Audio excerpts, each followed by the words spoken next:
It's a perfect family day. Today's theme is all about appreciating the amazing, sometimes messy, always cherished gift of family. This is what Blanca Cobb, who has a master's degree in psychology, and I are talking about this morning. Blanca, let's get right into it. Is there such thing as a perfect family?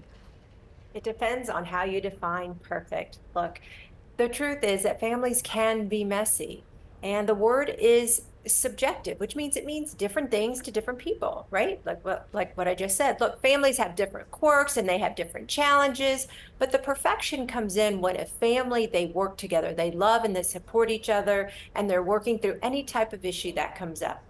It's probably better to think of a family as a team where there isn't a perfect record. However, you support and you love each other through the wins and the losses. I love that. So what's a common misconception about families? That families are always happy and harmonious, but the reality is families are going to have disagreements and conflicts and arguments. The most important thing is how you move forward together, how you solve problems, how you respect and you love each other through the thick and the thin.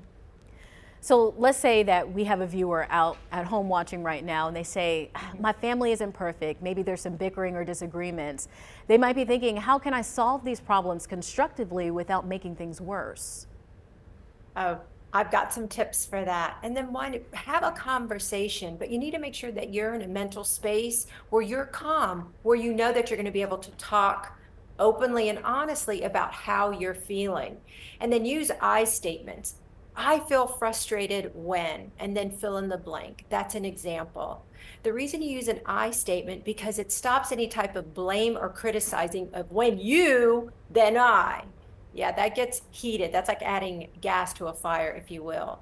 And then when you're listening, you want to make sure you're listening to understand, not listening to go, oh, yeah, okay, I have a counter argument. Oh, yeah, I heard that, but I'm going to say this. Because when you start thinking about what you're going to say instead of actually listening, you really don't get anywhere because they're going to feel not heard, not understood, and possibly invalidated. And then focus on what you can control, which are solutions. You can help participate. You can think of solutions together, and it has to be something that makes both people happy, not just one-sided. If not, there will be some resentment. And sometimes it's okay to say, look, I don't think we're seeing eye to eye on this. I hear what you're saying. Let me think about it. Let's take a break. Let's think about it and come back to the table later. And you'd Great be advice. amazed how that can help also.